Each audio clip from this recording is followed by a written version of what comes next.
Here's the custom dog collar that I'll be sewing and demonstrating how to sew on my Cowboy harness stitcher. This particular machine will sew a thin double layer like what I'm fixing to sew, or thick saddle leather like a saddle skirt that would be like the sheepskin layer and then a filler and then the saddle skirting itself. 3 layers, or it works good for making knife sheaths or gun holsters where you have multiple layers. And the foot raises up, it has a foot lever here that I can raise this foot up about 1 inch, anywhere from just very thin to 1 inch. Right here is the lever for adjusting the stitch length. It's got a little screw right there that you turn and adjust it. It's a good idea every time before you sew something to have a piece of scrap leather and check your stitch length and make sure that the tension is right. That's one good thing about a machine like this, that you really don't have to adjust the tension every time.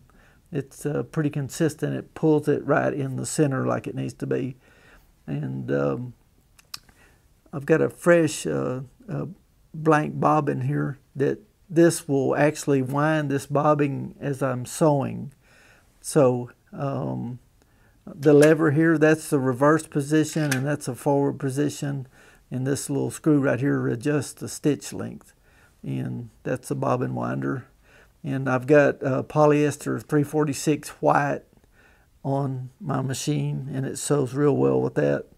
And this particular machine has a servo motor on it, and it takes a little bit of adjusting to get the speed where you want it when you get a new machine like this.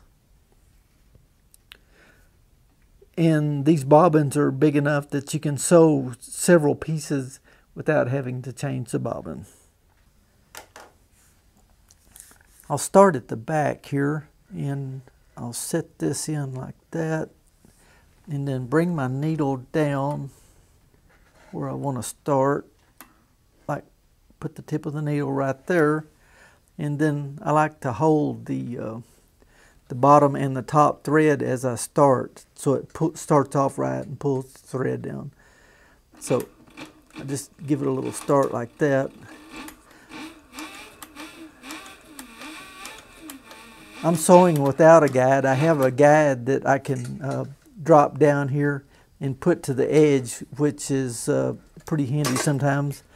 But I've been sewing so long without a guide that I don't really need one myself.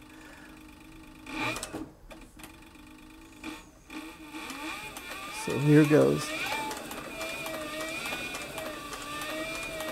I like this servo motor because you can just really slow it down and concentrate on sewing right in the groove.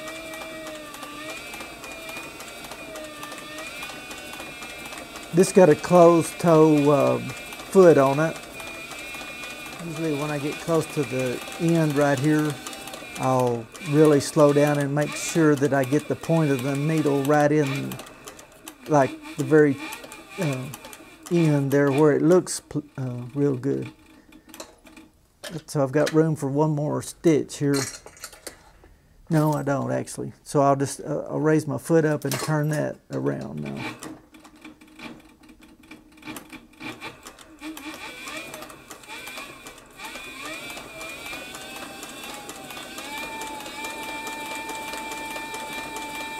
As you can see, this machine has plenty of power, and it'll really travel if you want to go ahead and floorboard it.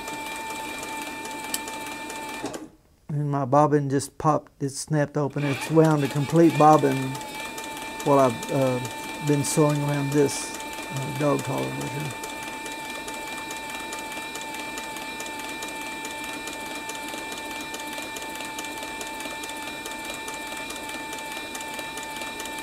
Okay, now I'm going to stop right here and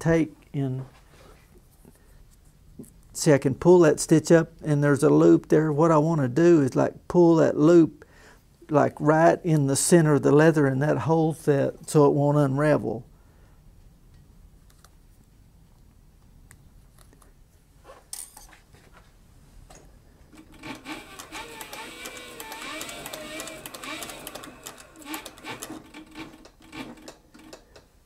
more stitch there, and then I'll raise my foot up. Yep, okay, I'll raise the foot up, turn it like that, and usually I overlap like 1 or 2 stitches.